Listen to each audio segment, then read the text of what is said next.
Hey guys, hope you're all doing well. My name is Rakshith and welcome back to another video. Well, this is a very requested video.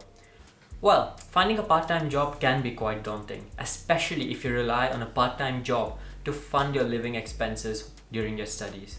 Well, fear not. Here are a few tips and tricks that will actually make finding a part-time job much easier and help cover your expenses. And there are a few tricks in this video as well, and a few things if you really pay close attention to, you can make a lot more money in a part-time job. Well, the very first thing to do is kind of decide on what kind of job you're willing to do while you're studying. You can find a job that takes up so much time that you can't really focus much on studies, but you will make quite a bit of money because you're putting in more hours there. Or you can find something that's freelance. You work during your free time and then you create and then you get paid for the work that you do. There are even different kind of roles that just work fixed hours outside your course time, and I guess that would probably be the ideal thing, but it depends on what you prioritize. So make sure you have that mentally, you agree on something mentally. You could work in restaurants, retail, research, administrative work, office work. There are so many opportunities as a part-time role for a student. So make sure you actually roughly have an idea what you're looking out for before you move to the next step. Well, the next thing I would suggest doing is actually look up what kind of jobs are available online. Lookups on websites like Indeed. Universities have their own platform called Unitemps, or the job shop is what NTU calls it. And if you look up on those job shops, there are a lot of roles within the university where you can find a job. The hours are different for each role, and how demanding it is also depends on what kind of role it is. The pay grades are different depending on how much work you got to put in. And I must say, Unitemps does pay far better than a lot of different roles outside. They start with minimum wage, but there's holiday pay on top of that. So the pay starts from close to £10 an hour itself.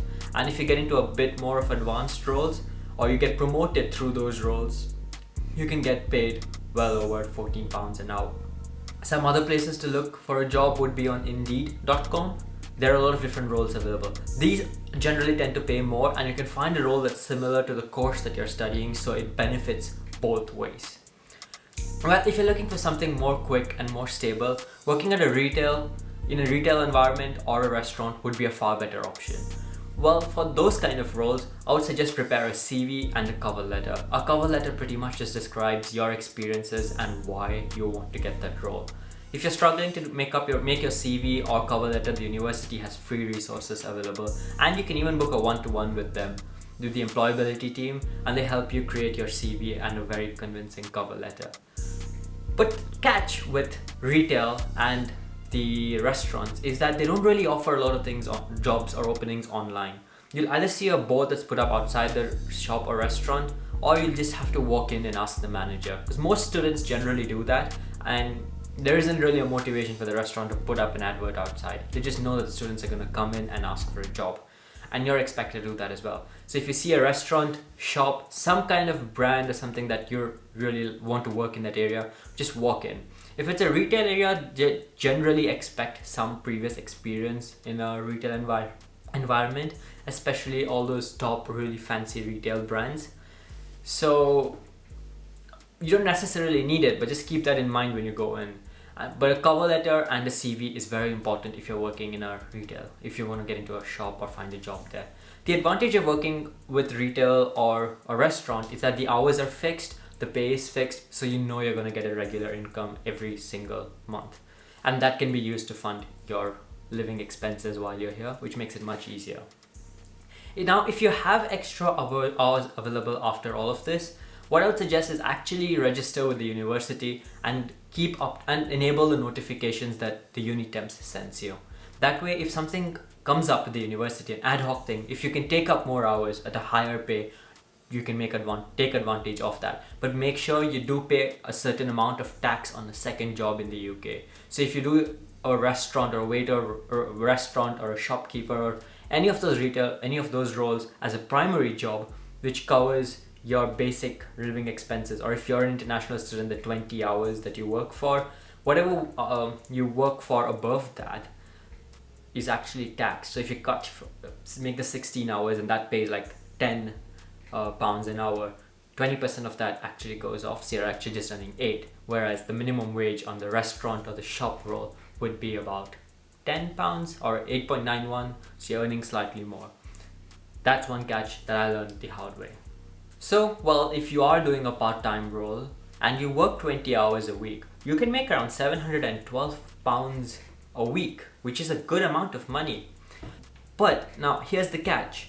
If you do find a role which is more suitable to your job, a more technical role, especially if you're a master's student already coming with a bachelor's degree, you can leverage that degree to get a higher paying job. If you get a job that pays around £12 an hour, you easily make £960 a week. So you master's students actually have an advantage there, and keep a lookout for these kind of roles. And lastly, there's even this app called Stint. Well, where on that Stint platform, you actually get these ad hoc jobs. It's an app basically. If you just download and keep it, sign up on it. Those are waiter jobs, which restaurants, if they need last minute manpower, they make use of that app. And there you get paid all the way from minimum wage up to £14 an hour if they're really desperate to find someone. Well, at the time I last looked into that app, there were more number of shops or restaurants registered with them than students, so the pay used to go up really high. But these days I think it's kind of a bit more stable now. You find a job once in a while and they pay around minimum wage to £11 an hour. And lastly, just make sure you look into the minimum age for your age group, because it may not be 8.91, it may be lower than that. Alright, well, that's part-time jobs in the UK. If you have any questions or if there's anything I missed out, I'm thinking of doing a live Q&A, so just drop your questions down below and I will see you in the next video. Thanks for watching and take care. Bye-bye.